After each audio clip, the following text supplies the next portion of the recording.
Fentanyl is so powerful. What I'm pouring out here in my hand, that's 1 gram of sugar. That is enough to kill everybody in this audience times 2. That right there will kill 500,000 people. Your daughter did not overdose, your daughter was poisoned. And whoever did that is guilty of murder.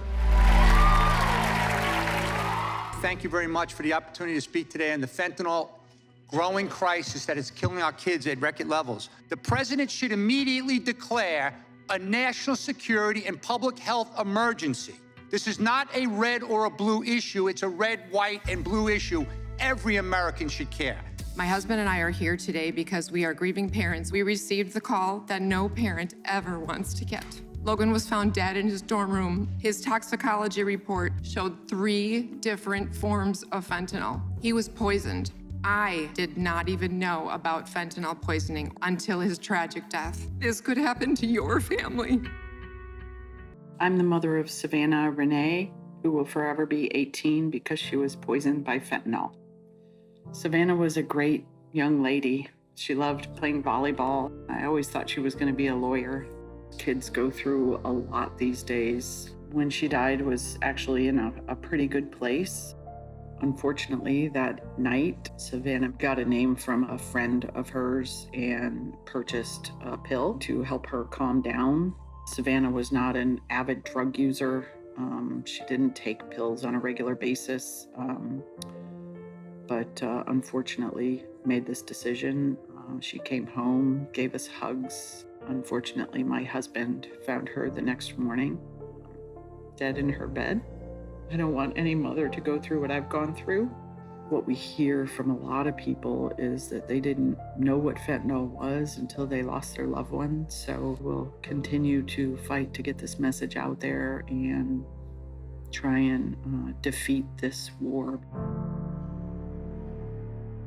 She wasn't a drug addict. This wasn't part of her life. But she experienced anxiety some, correct? She did. She suffered with depression and anxiety for about 2 years, 2.5 years. And she was going through therapy, which actually was doing fantastic for her. She had learned a lot of the tools. And in fact, the night before she passed away, or the night she passed away, she actually called us to meet her because she was having an anxiety attack. Mm-hmm. And that is a big step for somebody who has those challenges. So we checked on her a couple times that evening, and she was still a little uneasy, but she was still doing good. Mm-hmm. And so she got this pill through a friend who got it from a friend who got it from social media or somewhere, ordered it, right? Yep. How many of you are aware that these kids can get these pills on social media and delivered to the house? Raise your hand. How many of you were not aware of that until I said it? Raise your hand really high. Really high. I want everybody to see it. That's the problem of awareness, right? The problem is these pills that they get are 100% counterfeit. Was there any Xanax in her system at all? No. No. So she got a Xanax pill that had 0 Xanax in it, but it had fentanyl in it. 42% of these counterfeit pills have lethal doses of fentanyl in them. That's almost a 1 in 2 chance, if your kids are buying these pills on the internet, that they're going to wind up dead when they do that. And fentanyl is so powerful. It's so powerful. You know, this is just a packet of like sugar that you see on the table, right? You go to a restaurant, you see this on the table. What I'm pouring out here in my hand, that's 1 gram of sugar. That is enough to kill everybody in this audience times 2. That is enough to kill over 500 people right there.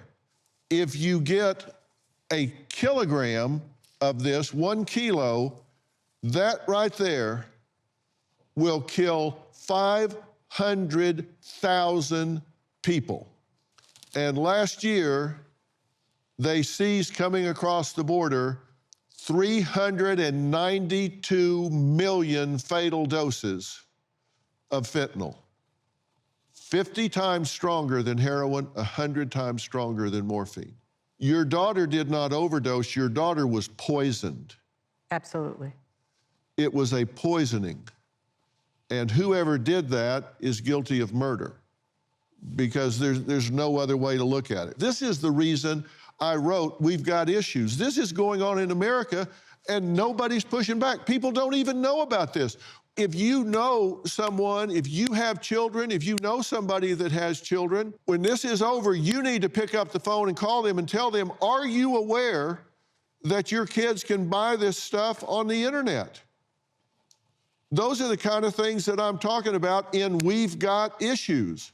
This is a manual of survival. You know, I recently was talking to Grammy-nominated musician Jelly Roll, and we're talking about working together to fight this issue of fentanyl. He's testified in front of Congress about his firsthand experience with the drug, and he's spoken on Capitol Hill, I've spoken on Capitol Hill about the risk of these opioids, especially when they're in the hands of our children.